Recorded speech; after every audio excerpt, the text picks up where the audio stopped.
같이 태국에 대해서 알아보기 전에 일단 오늘 제가 소개할 간증에 관련된 말씀 같이 좀 읽어볼게요. 성경책 다 있으신가요?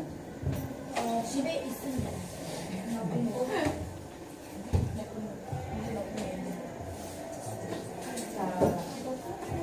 자, 로마서 1장 17절 말씀인데요. 같이 볼까요? 네. 1장 17절 말씀, 로마서 1장 17절 말씀입니다.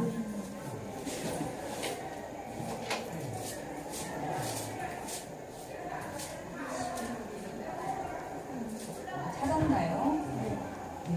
11장이라고. 1장 17절 말씀입니다. 1장 17절. 네, 찾으신 줄 알고 찾았나요? 네, 찾은 줄 알고 같이 읽겠습니다. 자, 복음에는 하나님의 의가 나타나서 믿음으로 믿음에 이르게 하나니 기록된 바 오직 의인은 믿음으로 말미암아 살리라 함과 같으니라. 자, 오늘 제가 이제 간증할 내용은 이제 복음의 능력에 관련된 내용입니다. 자, 복음은 주요 내용이 예수 그리스도의 십자가 사건이죠. 그것을 저희는 물론 익히 알고 있지만 그것에 대해서 잘 모르고 있었던 사람이 그것을 접하게 되면은 그 삶이 변하고 그 모든 생각들이 변화하는 놀라운 능력들을 가지고 있다는 것을 아마 그 시간에 태국에서 아마 복음을 전하면서 또 선교를 하면서 느끼게 될 시간들이 아마 있으실 것 같아요. 네, 저는 먼저 소개를 할게요. 저는 그 순복음 동백 성전, 여의도 순복음 동백 성전에 지금 다니고 있는 청년이고요. 네. 그리고 이제 저는 아까 말씀드렸다시피 태국에서 총 합쳐서 한 2년여 정도를 평신도 단기 선교로 봉사를 했던 기간이 있었고 돌아온 거는 아마 작년 말쯤 돌아와서 이제 올해 초부터 이제 다시 한국에서 교회에서 이제 활동을 시작했던 것 같아요. 네. 제 이름은 한나윤이고요. 선교사라고 하기는 좀 부끄럽지만 네. 청년입니다. 저는 한 20대 초반서부터 이제 태국에 대해서 많이 관심을 가지고 기도를 해왔었어요. 기도를 해왔었는데 기회가 있었죠. 이제 거기 있는 현지 선교사님이 저를 거기에 이제 자리가 있다. 태국 사람들을 만나고 복음을 전할 기회가 있다. 부르심을 해주셔서 제가 이제 그 시간에 이제 갔다 오게 됐어요. 거기에서 저는 뭐를 했었냐면 문화사역이라고 해서 이제 그냥 복음을 일방적으로 전하는 방법도 있죠. 노방전도도 있고 다 귀한 사역입니다. 귀한데 저는 문화사역이라고 해서 태국이 굉장히 지금 한류 열풍이 뜨거워요. 한류 열풍이 뜨거워요. 이제 K-팝, 한국 드라마 이런 것들이 굉장히 많이 지금 태국에 보급이 되어 있고 그래서 한국 사람한테 너무너무 우호적입니다. 지금 태국 사람들이. 그래서 한국 사람이다라고만 해도 마음을 일단 여는 경향이 많아요. 그래서 한국말 한마디 해주고 이러면은 굉장히 좋아합니다. 네. 그래서 저는 이제 그 방콕 교회에서 열었던 문화센터에서 같이 일을 하면서 이제 한국어를 가르쳐주고 이제 한국 문화, 전통 문화에도 굉장히 관심이 많거든요. 그래서 그런 전통 문화를 하면서 이제 어떤 복음을 전할 수 있는 매개, 복음을 전할 수 있는 어떠한 그런 중심이 있었기 때문에 이제 사람들이랑 같이 가까워졌던 것 같아요. 태국 사람들이랑. 그렇게 되면서 이제 복음을 많이 전하고 열매를 맺었었던 그런 기억이 있어요. 그래서 조금 이따가 이제 제가 간증을 하면서 또 이제 같이 얘기를 나눠보도록 할게요. 이제 선교라고 했는데 단기 선교 어떤 마음으로 결단하시게 됐어요? 어떻게 뭐야 태국 뭐? 단기 선교 이번에 이제 가는 거 어떻게 결심하게 됐어요? 재밌어요. 그렇죠. 태국 궁금해서. 저 많이 궁금해요. 네? 많이 가봤어요. 많이 가봤어요, 태국? 그냥 큰아빠가 계셔서. 친숙하니까 또 그래서 또 복음을 전할 수 있는 기회가 주어진다면 또 어떻게 단기 선교 결심하겠어요? 말씀드리기가 어려울 것 같은데. 맞아요. 네, 모르겠어요, 지금. 그냥 그래요. 네, 이유 없이? 아니면은 마음이 그냥 끌려서? 잘 모르겠어요. 그렇죠. 네. 그 이유가 어떻든 간에 이 선교라는 거는 정말로 귀한 거라는 건 알고 계시죠. 선교. 그러니까 선교라는 거는 이제 전도랑은 또 조금 다른데 정말로 복음이 잘 전해지지 않은 지역에서 타문화. 우리는 이제 우리나라 사람들은 이제 같은 문화 사람이죠. 문화격의 사람인데 이제 문화가 아예 다른 곳에 가서 복음을 전하는 게 바로 선교예요. 근데 그곳에 이제 부름을 받고 거기에 대해서 결단한 것은 굉장히 귀한 일입니다. 하나님이 정말 기뻐하시고 그리고 마태복음 마지막 절에 나온 지상명령 그렇죠? 땅끝까지 이뤄 증인이 되라고 했던 말씀 혹시 아시나요? 그렇죠? 그 말씀 따라서 우리가 지금 그 말씀 실천하고 있는 과정 가운데 있는 겁니다. 굉장히 지금 귀한 결단을 한 거고 지금 귀한 태국 선교여행을 결심하게 된 거라는 거 같이 이제 얘기를 나누고 싶었고요. 하나님 정말 기뻐하시는 자리에 있다라는 거 같이 또 얘기 나누고 싶었어요. 그리고 이러한 자리에 제가 또 부르심을 받아서 또 태국어에 대해서 같이 나누고 이제 우리가 실제적으로 거기에 가서 사용할 언어들을 같이 볼 수 있는 이제 이런 자리를 또 이제 갖게 되어서 저도 너무 기쁩니다.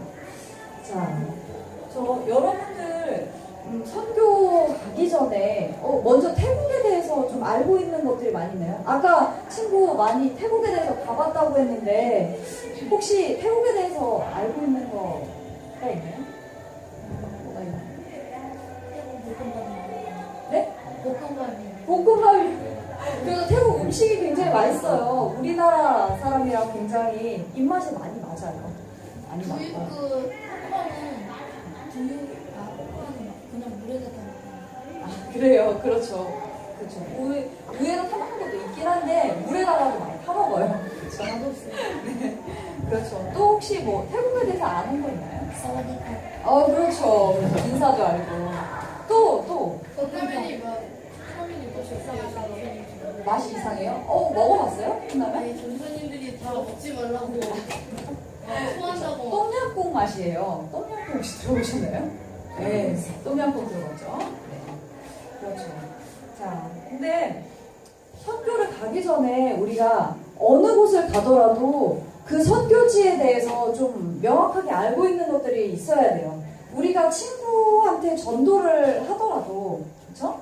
친구한테 전도를 하더라도 그 친구에 대해서 좀 알고 이 친구가 뭘 좋아하는지, 이 친구가 뭐에 관심 있는지에 대해서 우리가 안 다음에 그거에 포커스를 맞춰서 이제 얘기를 하잖아요. 복음을 전할 수도 있고, 뭐 이야기를 나눌 때도 그렇고요. 그렇죠? 우리가 태국에 대해서 가는데 태국 민족에 대해서 얼마나 알고 있는가? 태국에 대해서 얼마나 알고 있는가? 그래서 오늘 좀 준비한 게 태국이 전반적으로 어떤 나라인지에 대해서 같이 좀 살펴보도록 할게요. 자, 먼저 볼게요. 태국에 대해서. 이게 뭔지 아세요? 태국? 국기예요. 태국 국기. 그쵸? 이걸 보면, 이게 태국 나라를 상징하는 거구나, 뭐, 아시면 될 것 같아요. 자, 오늘 잠깐 얘기할 거는, 이제, 태국의 위치를 같이 볼 거고요. 정치, 경제, 종교, 그리고 마지막으로, 우리가 만나는 태국인들의 특징에 대해서, 전반적인 특징에 대해서 우리가 한번 살펴볼 거예요. 괜찮으시죠? 네. 괜찮으시죠? 자, 볼게요. 태국 지도입니다. 태국 지도예요. 태국 요거 파란 게 바로 태국인데요. 이 지도 보셨죠? 네. 네. 지도 맞죠? 자, 그래서 태국 주요 수도가 뭔가요? 수도. 방콕이죠. 방콕. 그렇죠. 여기 밑에가 이제 푸켓 뭐 이런 곳이 있어요. 관광지가 많이 있고 위에는 이제 산이 많아요. 그래서 여기 위에는 이제 고산 쪽들, 산 쪽들이 많이 살고요. 방콕에는 또 우리가 이제 갈 방콕에는 이제 좀 잘 사는 그래도 도심이 많이 있어요. 도심이 많이 있고 아마 그쪽에서도 이제 교회 근처가 어떤지는 잘 모르겠지만 아마 도심일 거고 이제 사람들이 굉장히 잘 사는 사람들이 많을 거예요. 네. 그렇죠. 네, 그렇죠. 비행기 타고 한 5시간 반에서 6시간 정도 걸립니다. 미국은 더 넓어. 그렇게 생각보다 멀지. 잠 한숨 자면은 금방 도착할 거니까. 네, 그렇죠. 자, 미국은 12시간 볼게요. 자, 방콕이 이쪽에 있다는 거. 바다랑 굉장히 인접해 있어요. 바다랑 인접해 있고요. 자, 옆에는 미얀마가 있고, 위에는 라오스가 있고요. 그리고 옆에는 캄보디아가 있고, 이 옆에는 바로 베트남이 있어요. 그리고 여기 위에 보이나요? 여기 세 나라가 국경 접정지가 있어요. 여기를 트라이앵글 지역이라고 해요. 그래서 여기에서 이제 뭐가 많이 안 좋은 것들이 많이 좀 재배가 돼요. 이게 마약 같은 게 많이 밀매되는 아주 안 좋은 지역이에요. 지금 여기 그렇죠.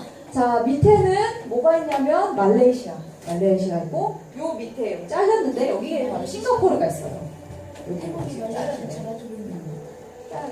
그래서 자, 여기 말레이시아 여기 바로 위에는 무슬림들이 상당히 많아요. 이슬람 믿는 사람들이 상당히 많은데요. 네, 이슬람 상당히 많아요. 왜냐면 말레이시아가 이슬람 국가인데 여기에 영향을 많이 받았어요. 근데 나머지는 국교가 뭔 줄 아세요? 대부분? 그렇죠. 불교가 많아요. 불교가 대부분. 그렇죠. 자, 여기 보세요. 이렇게 태국은요, 많은 나라들에 둘러싸여 있어요. 그렇죠. 여기 태국은 관광객도 굉장히 많이 와요. 많이 오죠. 그래서 이 태국이 변화한다면 굉장히 중요한 지리적 위치에 있어요. 그렇죠. 태국이 변화하면 미얀마, 라오스, 캄보디아에 영향을 미칩니다. 영향을 미치고 동남아가 변화될 수 있는 아주 중요한 위치에 있다는 거. 여러 국가가 접해져 있잖아요. 그래서 우리가 태국어 빨리 복음화시킬 필요가 있다라는 것도 우리가 좀 봐야 할 부분입니다. 이 중국은 여기 위에 있어요. 자, 다음을 볼게요.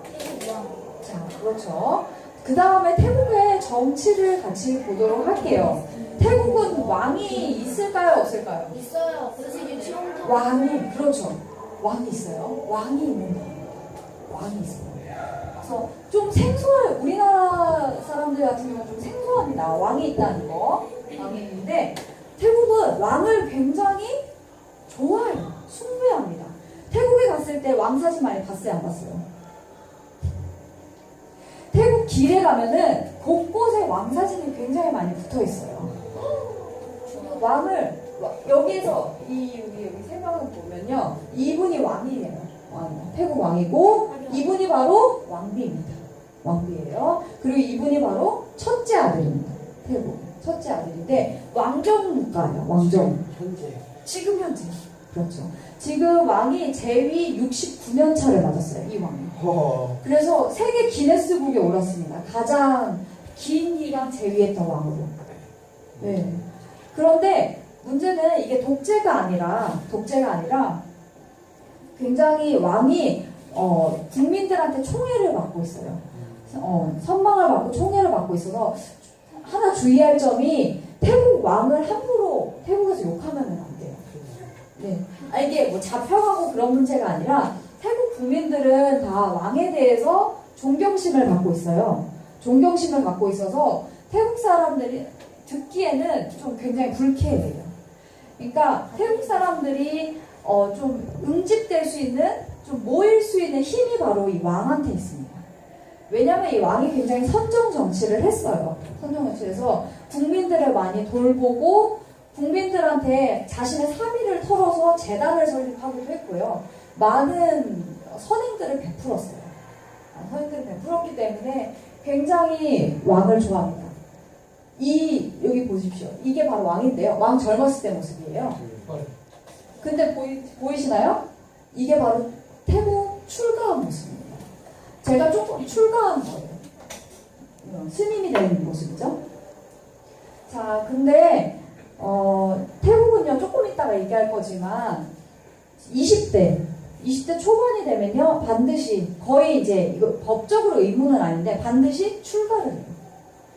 그래서 절로 가서 한 3년에서 짧게는 3개월 정도 출가를 해서 다 머리 깎고 스님이 됩니다.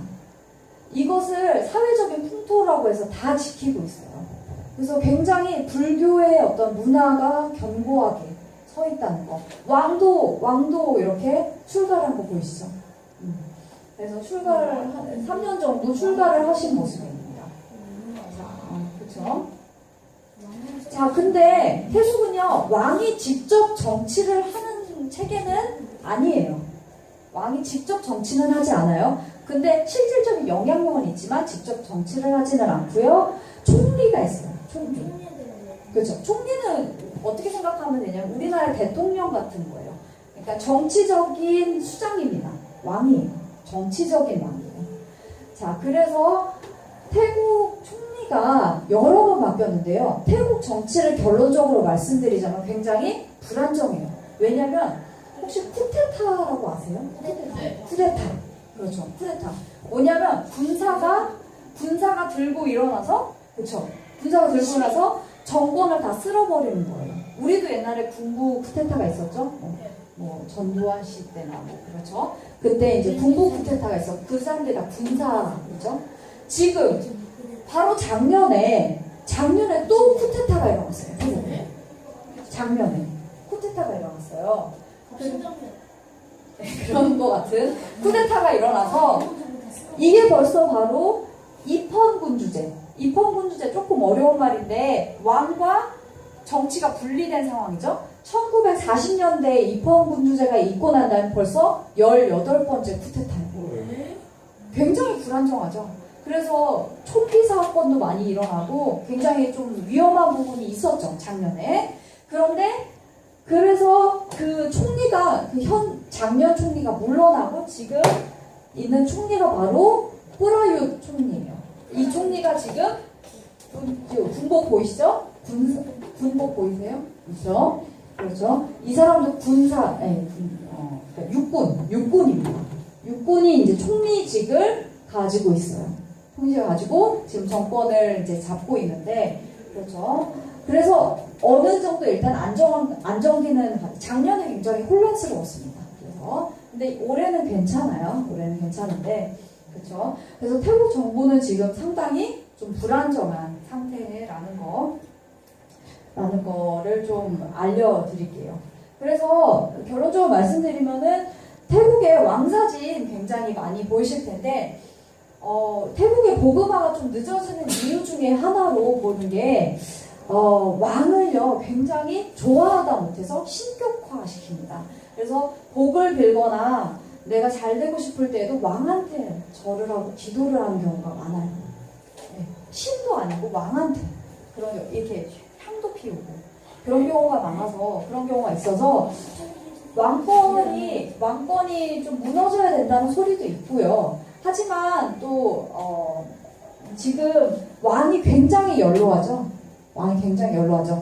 이 왕이 죽으면은 이 왕권이 어떻게 될지, 이 왕 정치가 어떻게 될지를 아직 아무도 예상하지 못하는 상태예요. 그래서 지금 좀 태국은 그런 정치적으로 굉장히 불안한 상태에 놓여 있는 상황입니다. 자, 혹시 질문 있으세요? 없나요? 자, 다음을 좀 볼게요. 그러면은. 자. 이게 사원이에요. 그렇죠. 본 적 있나요? 가본 적 있나요? 사원? 아니요. 태국 관광지는 다 사원이에요. 절이고 사원이고, 태국에 조금 있다가 제가 종교적으로 얘기하겠지만 거의 정말로 길 건너서 하나씩 사원이 있어요. 우리나라 굉장히 교회가 많죠? 태국은 똑같이 절이 많아요. 그렇게 절이 많습니다. 그래서 이게 정말 견고해서 잘 깨지지 않아요. 깨지지 않는 상황입니다. 자, 종교에 대해서 좀 얘기를 해볼게요. 우리가 이제 태국 종교가 어떤지에 대해서 조금 더 확인을 하고 넘어가야 될 것 같아요. 종교 분포는요, 아까 얘기했듯이 불교가 거의 90% 이상입니다. 93%예요. 93%예요. 그리고 이슬람이 아까 얘기했죠. 남부지방에 무슨 종교가 많다고요? 이슬람이 그렇죠. 이슬람이 한 5% 돼요. 그리고 나머지 기타 종교가 2%. 이슬람이 알라. 그렇죠. 알라예요. 그렇죠. 나머지 종교 2%인데요. 이 안에 뭐가 다 들어가면 천주교도 들어가 있고요. 이단도 들어가 있고 우리 기독교도 들어가 있어요. 그래서 우리 기독교는 실질적으로 말하면 한 0.5% 정도. 0.7%. 네, 그 정도. 7%라도 있어서 다행이에요. 그 정도 있어요. 근데 감사한 거는 계속 증가 추세이기는 해요. 그렇지만 너무 소수죠. 너무 소수예요. 대부분 93%, 대부분의 정도는 불교입니다. 그런데 굉장히 놀라운 건요. 우리나라랑 비슷하거나 조금 더 선교, 이제 외국인 선교사들이 들어간 그 역사는요. 우리나라보다 조금 더 길어요. 180년 정도. 180년 정도 이상으로 선교사들이 선교를 그렇게 열심히 했지만 뚫리지 않았어요. 아직은. 근데 이거는 어떻게 해석하면 되냐면 하나님의 때가 아직 안 온 거겠죠. 하나님이 이 태국을 부흥시키려고 한 때가 아직 이르지 않았고 우리가 그거를 위해서 늘 기도하고 하나님 앞에 구해야 하는 시기인 것 같아요. 자, 그런데 불교 사원은 대부분 한 총합해서 한 3만 개 정도 이상이에요. 3만 개 정도고 교회는 방콕에만 한 300개 정도 있어요. 300개. 너무 차이가 나죠? 차이가 나는데 규모적으로 차이가 나요. 그리고 40만 명 정도가 승려로 있습니다. 이 승려에 대해서 조금 얘기를 해보겠는데요. 아까 요거 안 보이시죠? 안 보이시죠? 승려들은요 대부분 머리를 깎고요. 여기서는 깎지 않았는데 눈썹도 밉니다. 모든 털을 다 밀고 자 그리고 승려복을 입는데 승려복이 주황색이에요. 주황색이고 거의 맨발로 다니시는 경우가 많아요. 맨발로 다니고 아침마다 새벽마다 볼 수도 있는데 예, 그렇죠. 다치는 경우도 있어서 도시에 있는 스님은 뭐 쪼리 같은 거 신고 다니더라고요. 네. 근데 아침에 새벽마다 이렇게 뭐라 그러죠? 시주라고 하나요? 시주 아시나요? 그래서 아침마다 이렇게 통을 들고 다니면서 밥을 받아요.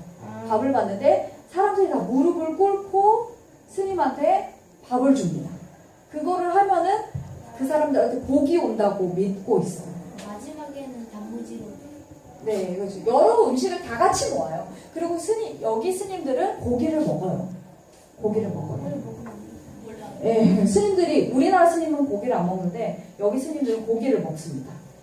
그래서 그런 좀 스님 특징이 있고요. 그리고 여기 이제 여자 친구들이 없는데 자매분들이 없는데 여자들은 절대로 승려 가까이 가서는 안 됩니다. 승려 가까이 가서는 안 되고요. 스쳐서도 안 돼요. 지금도 스쳐서도 안 돼요. 그래서 조심해야 돼요. 이게 스치면은 이게 뭐 물론 경찰서에 끌려가거나 이런 건 아니지만 굉장히 폐입니다. 가까이 있어도 안 돼요. 남자들은 상관이 없어요. 특히 그렇죠. 버스나 버스를 탈 일이 있을지 모르겠지만 지하철을 타거나 만약에 대중교통을 이용하면 스님을 종종 보게 될 겁니다. 스님을 종종 보게 될 건데 그 스님한테 대부분 이제 가까이 가서는 안 되고요. 안 되고 스님 좌석이 또 있습니다. 대중교통마다. 네. 있어서 이제 노약 좌석처럼 스님 전용 좌석이 있는데 이제 거기에는 물론 이제 스님이 아무도 없으면 앉을 수도 있지만 대부분은 이제 앉지 않습니다. 노약 좌석처럼 그런 개념이 있다는 거. 여기에서도 알 수 있다시피 태국 사람들은 굉장히 승려들을 좋아하고 존경합니다. 그래서 뭐 택시를 혹시 탈 일이 있을지 모르겠지만 이렇게 우리는 십자가 달잖아요. 차 앞에. 그 태국 사람들은 승려 얼굴을 이렇게 답니다. 그래서 그 영험한 승려들을 얼굴을 달아서 그 승려들이 복을 빌어준다고 믿고 있어요. 얼굴 다르면은 진짜 얼굴 다르죠. 진짜 얼굴이에요. 이런 얼굴 이렇게 오려가지고 이렇게 진짜 얼굴이 아니겠죠? 그쵸? 사진 얼굴을 달아서 그쵸? 달아서 이제 붙이고 다니면서 자신의 복을 비는 겁니다. 그런 좀 약간 미신적인 것까지 있어요. 자, 그리고 아까 얘기했듯이 20, 30대, 20대에서 30대에서 그 출가라고 해서 3개월에서 3년 동안 꼭 절에 들어가야 되고요. 그리고 그게 사회적인 풍습입니다.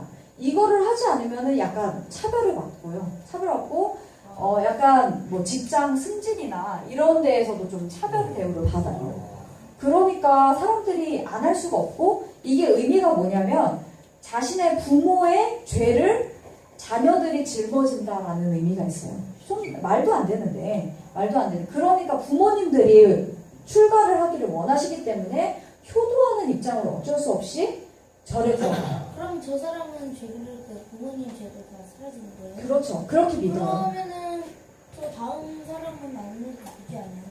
그렇게 쭉 내려오는 거죠. 이 사람도 자녀를 낳으니까요. 자녀를 믿어. 내 죄를 사해달라. 이런 의미죠. 사람이 사람의 죄를 사할 수 있으니까. 근데 없는데 그거를 그렇게 믿고 이제 가족이나 사회에서 강요를 하니까 출가가 이렇게 사라지지 않는 겁니다. 그래서 왕의 아들이 출가하면 전 모든 국가의 그쵸. 그렇죠. 그래서 크리스찬 청년들은 이 출가를 하지 않으려고 굉장히 좀 많은 저항을 해야 돼요. 그런 경우가 있습니다. 이 사회적인 어떠한 관습과 싸우기 위해서 우리는 굉장히 편하게 신앙생활을 하고 있죠. 그래서 아직 어려서 안 해요.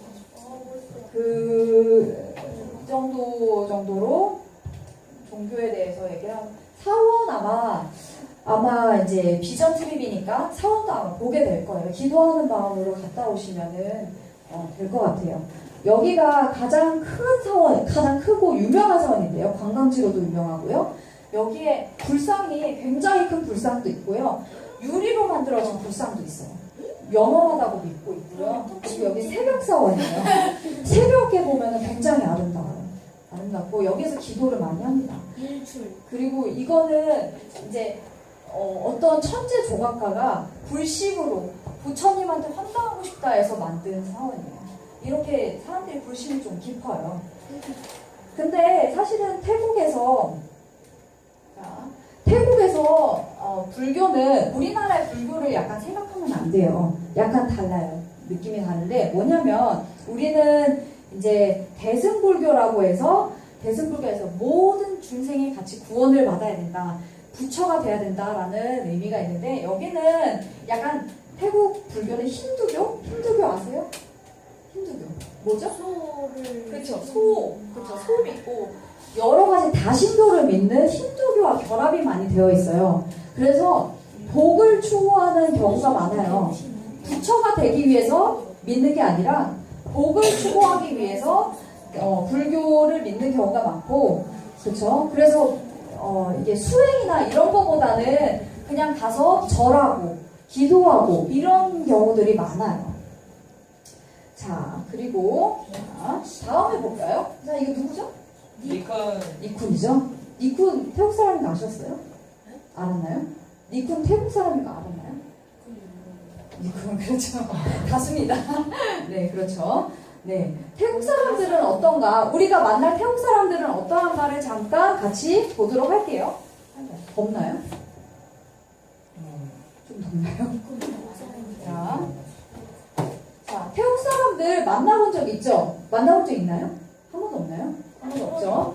자, 태국 사람들은 본성적으로 되게 좀 따뜻해요. 따뜻하고 친절합니다. 그래서 처음 만났을 때는 굉장히 우호적이라고 생각하고요. 외국 사람들한테도 경계심이 많이 없는 편이에요. 없는 편이라서 얘기 걸고 말 걸기는 굉장히 편할 겁니다.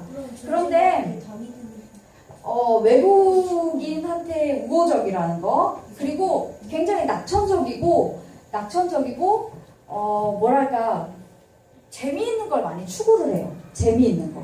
그래서 우리가 복음을 전할 때도, 우리 복음 팔찌 만들었죠. 네. 복음 팔찌 만들었죠. 이 복음 팔찌가 되게 유용한 게 태국 사람들이 예쁘고 재미있고 좀 뭔가 이런 거를 좋아해요. 그래서 복음을 전할 때 그냥 딱딱하게 복음을 전하기보다는 팔찌를 전해주면서, 이게 전해주면서 얘기 나누는 거죠. 그렇죠? 전해주면서 같이 얘기를 나누는 게 굉장히 효과적이라는 거예요. 효과적일 거라는 겁니다. 아니 그리고 태국 사람들은 무슨 생각을 갖고 있냐면, 태국 사람들은 불교라고 그랬죠? 불교라고 하면 뭐 생각나나요? 윤회사상 생각나죠? 윤회사상 뭔지 알아요? 윤회사상. 뭐예요? 윤회사상은 뭐냐면, 우리는 죽은 다음에 어디 가죠? 천국 가죠? 천국 가죠. 천국과 지옥이 있다고 믿는데, 태국 사람들은 그렇게 믿지 않아요. 내가 다시 죽으면은 다시 태어난다. 응? 다시 태어난다. 어떤 걸로도 태어날 수 있다. 내 죄에 따라서 짐승으로 태어날 수도 있고, 내가 죄가 없으면 사람으로 태어날 수 있다. 라고 믿어요. 그래서 태국 사람한테는 선악의 기준이 좀 없는 편이에요. 우리는 도둑질하면 안 돼. 특히 태국은 성에 대해서 굉장히 좀 열려 있어요. 트랜스젠더라고 아나요? 트랜스젠더 아나요? 트랜스젠더는 뭐냐면, 남자가 여자가 되고 싶어서 몸을 바꾸는 거예요. 그런 거 모르나요? 남자가 수술을 받아서 여자가 되거나, 여성으로 성전하는 네, 그렇죠. 성전환 수술이라고 하면 되죠. 그래서 그런 쇼도 많이 발달했고요. 태국 사람들 근데 그게 죄라고 생각하지는 않아요. 왜냐면 태국 사람들은 죄라고 생각하는 게 뭐냐면, 남한테 피해를 주는 거예요.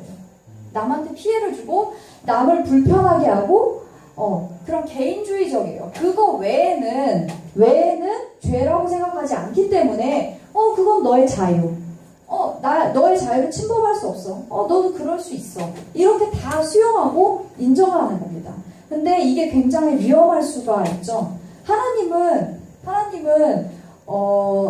죄에 대해서 명확하게 얘기를 하고 있죠. 성경 말씀에 도둑질하지 말라. 10계명 아시죠? 10계명에 보면은 도둑질하지 말라, 살인하지 말라. 물론 이런 거는 이웃에 대한 죄지만, 하나님을 섬기고 종교의 자유를 하나님이 인정했나요? 우상 섬기라고 했나요?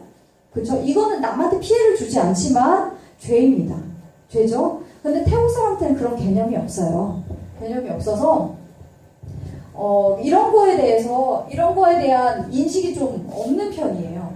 그래서 그런 거에 대한 좀 인식, 가르쳐주면 좀 필요한데 그것이 좀 많이 힘들고 고리타분하죠. 율법 이런 거 좀 우리도 힘들잖아요. 고리타분하죠. 그쵸? 그런데 태국 사람들한테 그게 더 먹히지가 않아요.